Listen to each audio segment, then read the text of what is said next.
Sur Gilgalad, donc j'ai encore coupé la vidéo. Donc on continue, oui. Donc Aeglos, plus 1 ACG pour blesser, donc ça va être très utile. Et c'est vraiment un super bonus qui va vous permettre de faire de gros ravages.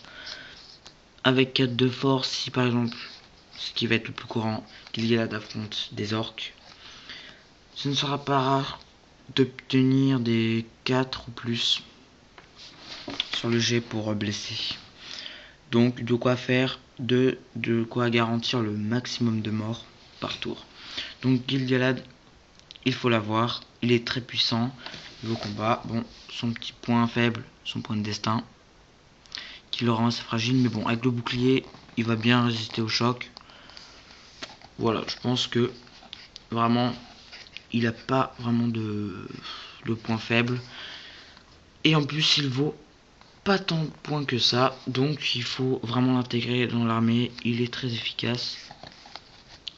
Et en plus avec sa règle tenez bon de 28 cm ou de 12 pouces, ça va encore plus renforcer vos rangs. Bon, les elfes ils ont tous minimum 5 de bravoure, donc c'est énorme. Donc cette règle, voilà, mais c'est quand même efficace, c'est toujours mieux que rien. Évidemment, créatures des bois éthérieurs, je les ai déjà expliqués auparavant. Ensuite, Erestor. Donc Erestor, je ne... il est là, je la possède comme figurine. Erestor, je ne l'ai pas pour l'instant. C'est un elfe moins puissant, voilà, avec des caractéristiques un peu plus faibles, 5 de bravoure, seulement 2 d'attaque, 2 points de vie, voilà, 3 points de destin, ça c'est assez intéressant. Créature des bois et terreur, j'en ai déjà parlé. Deck de Génoldorin, il peut les rejeter s'il les a ratés pour blesser, voilà. Voilà, petit héros qui vaut pas tant de points que ça aussi, et qui est quand même assez puissant. Il peut faire ouais, des gros ravages avec ses dagues de G. Ça peut être assez intéressant de le mettre dans notre armée, mais il ne me semble pas indispensable. Cyrdan, c'est aussi un elfe très âgé. Alors, lui, il est quand même niveau combat très nul. Il va falloir plutôt miser sur ses points de ses pouvoirs magiques. Donc il y a des pouvoirs magiques plutôt assez intéressants, il y en a 3. La créature des bois et terreur. Par contre, il vaut quand même 90 points juste pour ça. Il est vraiment pas il va vraiment pas vous être utile dans une bataille. Je vous le conseille pas. Pour ma part, je ne possède pas cette figurine. Suivant, Eladan Elrohir. Donc j'ai fait une vidéo sur 2. Donc les voilà. 2 elfes jumeaux assez puissants. Ils ont pas mal d'options. Donc ils peuvent avoir 200 points en tout.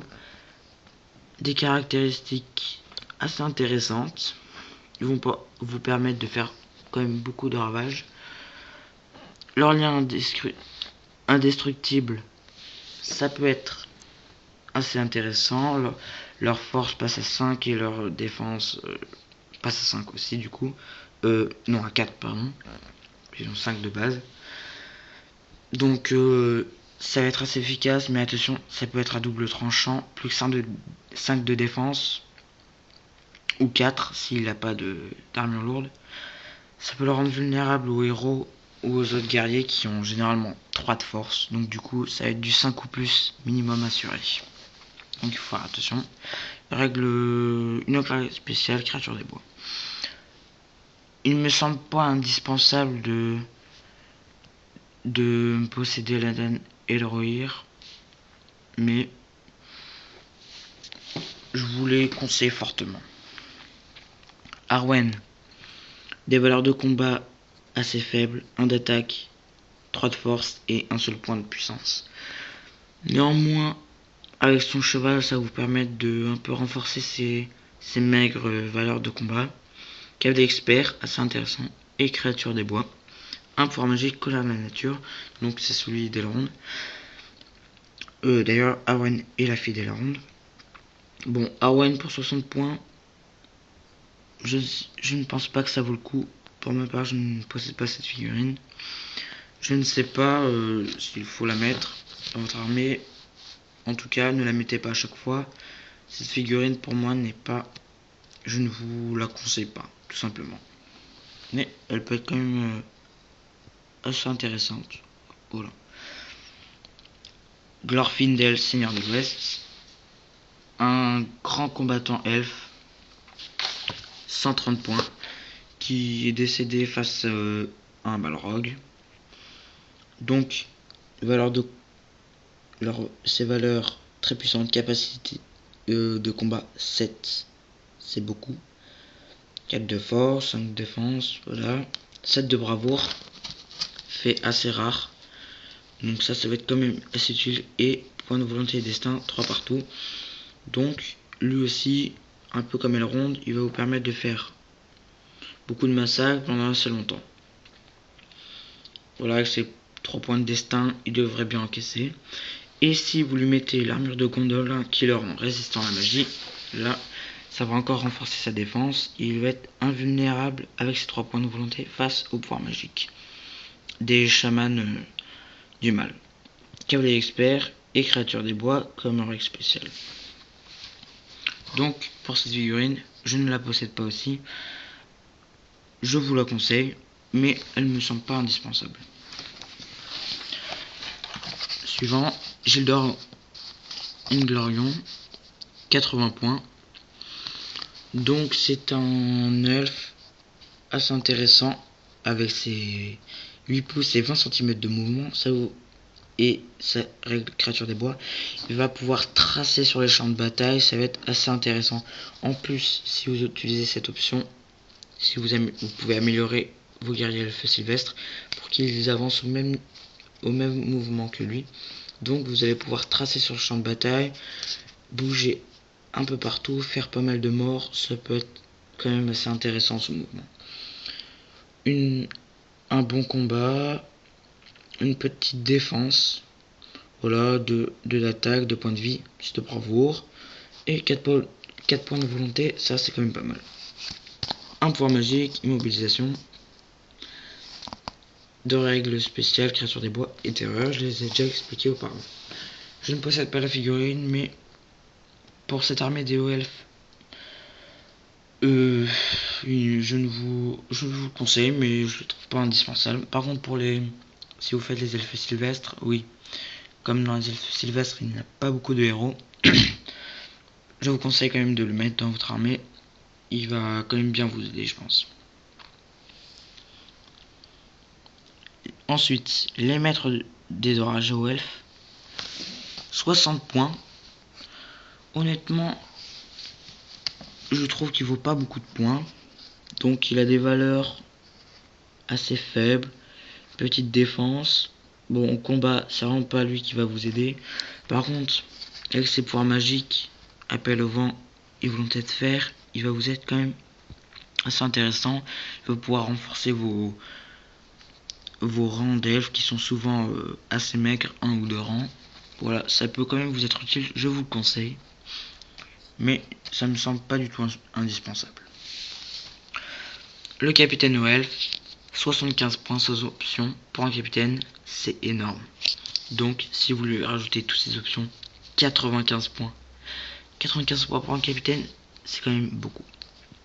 Ses valeurs de combat, assez puissant, 6 de combat, 4 de force, 7 de défense si vous lui mettez un bouclier, 2 points de puissance, 2 d'attaque, c'est quand même assez intéressant. Les capitaines, ça va être incontournable, ça va vous être bien utile. Règle spéciale, créature des bois. De toute façon, tous les elfes ont la règle créature des bois. Et on termine par le guerrier aux elfes. Très très bon soldat, 5 de combat, 5 de bravoure, 5 de défense. Si vous lui rajoutez un bouclier, il va devenir très résistant. Les guerriers elfes sont en 2e place niveau puissance, juste après les morts. Sont quand même, je pense, les plus puissants soldats de tout le jeu de Seigneur des Anneaux. Donc beaucoup d'options, bannière, elfique, lame elfique, bouclier et lance. Voilà, c'est un peu basique. C'est un peu ça dans toutes les armées. Donc voilà, c'est terminé pour cette présentation de mon armée dans le codex. Donc je ferai sans doute ça dans d'autres pour d'autres armées, des autres codex. En tout cas, si vous voulez plus de précision niveau règles, vous pouvez aller voir la chaîne Kuzobit, qui est une super chaîne. Ce sont deux cousins qui font des super vidéos dédiées entièrement aux Seigneur des Anneaux et Hobbit, surtout Hobbit. Donc ils font un peu de tout, rapport de bataille, tout ça. Et vous pouvez aller aussi voir la chaîne Dobby Figurine, qui fait beaucoup de tutos sur les socles et sur les peintures, et quelques aides pour le modélisme, les décors, tout ça. Donc allez voir ces deux chaînes, je vous les conseille fortement. Ils font vraiment du super taf. Abonnez-vous à ces chaînes. Voilà. Donc voilà, donc voilà. Donc sinon pour les règles, bah comme maintenant le livre de règles coûte assez cher, 60 € il me semble, si je dis pas de bêtises, c'est assez cher, mais il va falloir quand même l'acheter parce que il n'y a pas grand chose. Vous pouvez pas vraiment l'acheter, vous pouvez pas vraiment savoir les règles autrement. Sinon les codex, il en existe 5 de ce type là, donc achetez que ceux qui vous intéressent. Si vous faites plusieurs armées, achetez que ceux des armées que vous faites. Les autres, ça va vous servir un peu rien. Donc je vous dis à bientôt pour une autre vidéo. Je continuerai sans doute ce genre de présentation. Et je présenterai peut-être un peu plus en détail les codex. A plus.